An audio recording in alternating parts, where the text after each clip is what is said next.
Behind the scenes New Delhi के अंदर गुज़िश्ता रोज उनकी मार्को रूबियो की Ajit Doval Indian national security adviser के साथ मीटिंग भी हुई और हमारी इत्तलात के मुताबिक मार्को रूबियो को जो है वो कोल्ड शोल्डर दिखाया गया, उनको बताया गया कि भाई आपने जितनी बड़ी आप तोप अपने आप को समझते हैं, वो पाकिस्तान में जिस किस्म का आपको प्रोटोकॉल की आदत है वो यहां पे आपको नहीं मिलेगा।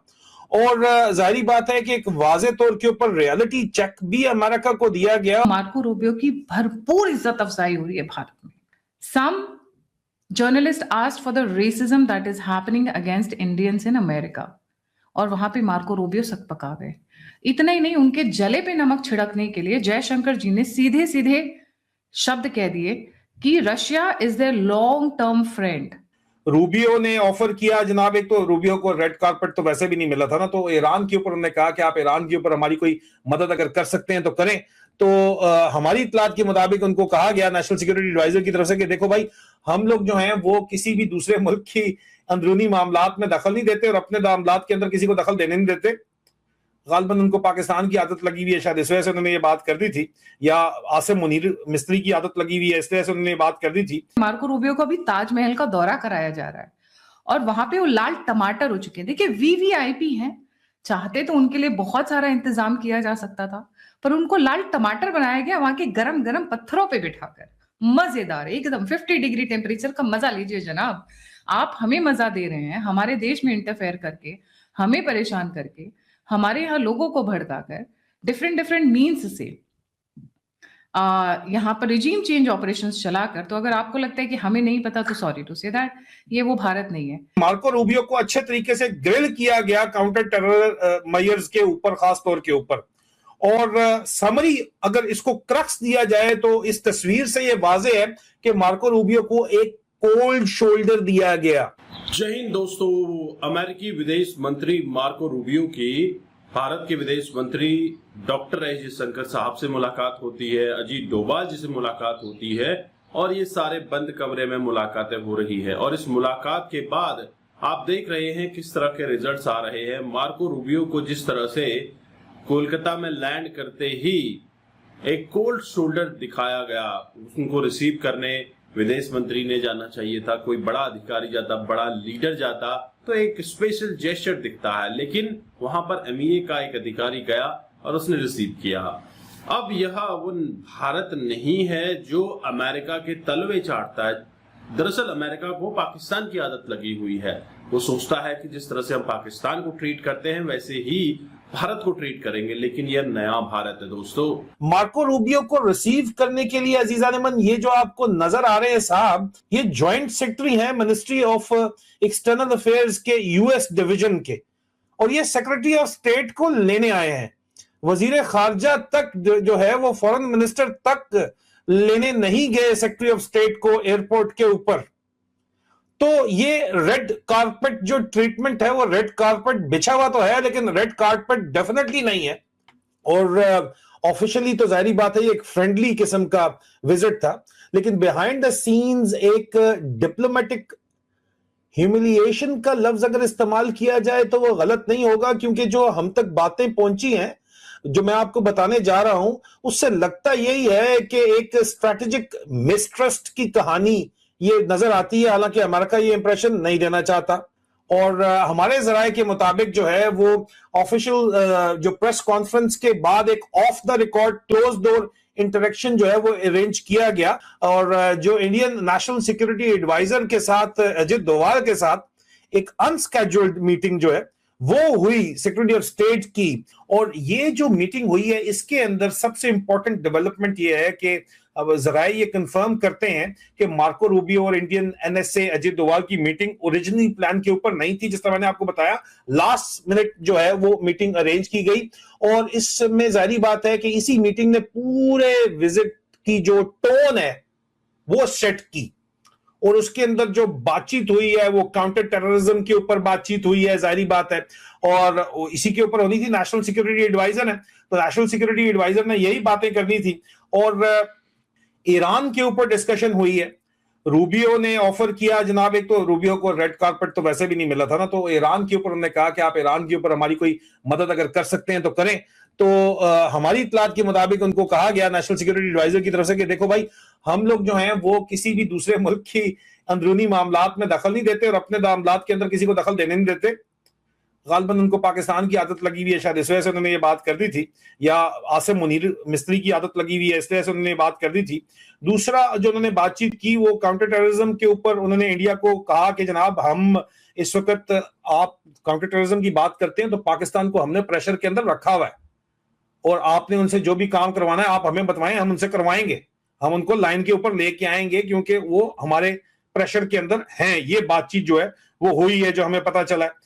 और उसके अलावा जो है वो मार्को रूबियो की ओपिनियन ये भी थी कि पाकिस्तान को दबा के काम निकलवाया जा सकता है और हमारे जरिए निकलवाया जा सकता है, तो आप हमारे साथ कोऑपरेशन करें। और उसके ऊपर अजित डोभाल ने ये भी बातचीत की है कि पाकिस्तान मतलब आसिम मुनीर खासतौर के ऊपर लीडरशिप तो वही है, वो डबल डीलिंग करता है। आप जो मर्जी बात कह लो, वो आपको कोई और बात करेगा, अंदर कोई और बात करेगा आसिम मुनीर।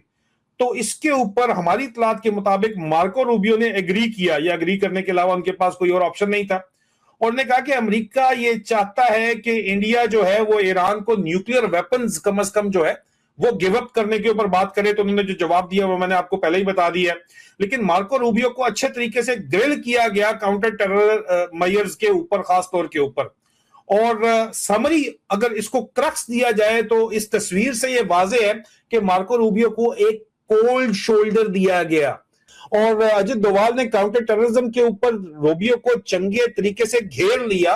रूबियो के पास सुना है कि जवाब नहीं था मीटिंग के अंदर, जब काउंटर टेररिज्म मेजर्स डोमिनेट कर रहे थे तो रूबियो ने इंडिया को रीअश्योर करने की कोशिश तो की कि हम पाकिस्तान को प्रेशर के अंदर रख रहे हैं, लेकिन बात फिर उन्होंने घूम फिर के वहीं पे ले गए कि यार ये डबल डीलिंग करते हैं, आप हमें क्या बता रहे हैं और आप इनकी बातें सुन के हमें बता रहे हैं। और वो कोल्ड शोल्डर की जब बातचीत की जाती है तो खासतौर के ऊपर बात ये आती है कि मार्को रूबियो जो है वो इंडिया में extra ordinary red carpet protocol उनको कहीं भी नहीं मिला। वो कोलकाता गए, कोई लोकल एमपीए शैम्पीए कोई मिनिस्टर भी, जो चीफ मिनिस्टर भी नहीं मिला उनको वहां पे। मदर टेरेसा के सेंटर के अंदर वो गए, दिल्ली गए, आगरा उन्होंने जाना है, ताजमहल और जयपुर उन्होंने जाना है, और अभी तक जो रिसेप्शन मिल रही है वो बड़ी जो है वो एवरेज किस्म का प्रोटोकॉल उनको मिल रहा है। कोई एक्स्ट्रा ऑर्डिनरी प्रोटोकॉल जो उनको आदत है वो नहीं मिल रहा। यानी इंडिया जो है वो एक सिग्नल दे रहा है कि आप हमारे लिए टॉप स्ट्रेटेजिक प्रायोरिटी नहीं है। और इसीलिए उनके जो, अब आपने टिप्सी करके उनके जर्नलिस्ट को बिठा दिया था तो उन्होंने तो फिर सवालात करने थे जिस तरह के उन्होंने किए, और उन्होंने चंगा रगड़ा है इनको सवालात करने के लिए, और वो सवालात के जवाबात भी इनके पास नहीं थे। तो कोल्ड शोल्डर तो मिला है, और ये डेलिबरेट मैसेजिंग जो है वो इंडिया की तरफ से की गई है।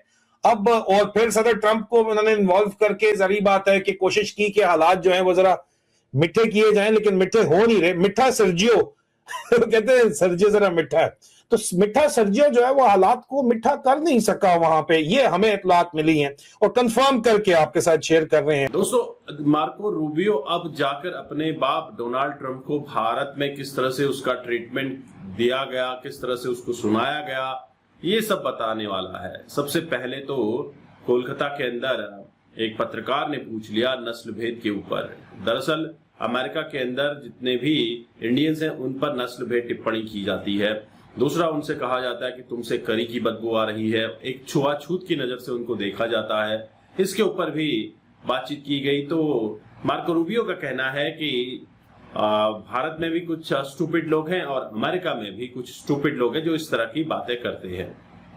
दूसरी बात, जब मार्को रूबियो से पाकिस्तान के बारे में पूछा गया कि आपका पाकिस्तान को लेकर क्या एंगल है, तो मार्को रूबियो ने कह दिया कि पाकिस्तान एक टेररिस्ट कंट्री है और पाकिस्तान से दहशतगर्द भारत को डिस्टेबलाइज करने के लिए आते हैं, और इससे पाकिस्तानी बड़े खफा हो गए। कमर चीमा, हिलाली, ये लोग बड़े दुखी हो गए। यार, हम तो अमेरिका की वाहवाही कर रहे हैं, अमेरिका का गुणगान कर रहे हैं रात दिन, और हमारे मुल्ला मुनीर यह तो एक ग्लोबल पावर ब्रोकर बनने की तरफ अग्रसर है। ईरान के मसले में हम तुम्हारी बातचीत करवा रहे हैं। लेकिन पाकिस्तान को जो दो मुहा रवैया है ये आप समझ सकते हैं। पाकिस्तान एक समय ऐसा आएगा कि दो नावों में पैर रखकर इसकी हालत क्या होनी है आप समझ सकते हैं। ईरान को भी सपोर्ट करता है, अमेरिका को भी सपोर्ट करता है, ईरान को भी इंफॉर्मेशन बाईपास कर रहा है, इसी तरह से अमेरिका के साथ तो लगा ही हुआ है। लेकिन जो कंडीशंस बन रही है इससे साफ जाहिर है कि हॉर्मुज के अंदर और भी बड़ा युद्ध बन रहा है, और ऐसे में मार्को रूबियो की यह विजिट बड़ी खतरनाक हुई है, और इससे मार्को रूबियो समझ गए हैं कि यह वो पुराना भारत नहीं है, ये नया भारत है, उभरता हुआ भारत है, और इस भारत से हमें पंगे नहीं लेने हैं। जिस तरह से डोनाल्ड ट्रंप चाइना गए थे उनको भी वहां पर कोल्ड शोल्डर दिखाया गया, कोई ज्यादा खास ट्रीटमेंट नहीं दिया गया, कोई बड़ी डील्स नहीं की गई, क्योंकि डोनाल्ड ट्रंप हमेशा डील्स की बात करते हैं। तो यहाँ पर भी क्वाड की मीटिंग हुई और यहाँ पर रूबियो को भी कोई बड़े डील्स नहीं देखने को मिले हैं, और ये सब देखकर डोनाल्ड ट्रंप थोड़ा सा परेशान जरूर हो उठे हैं।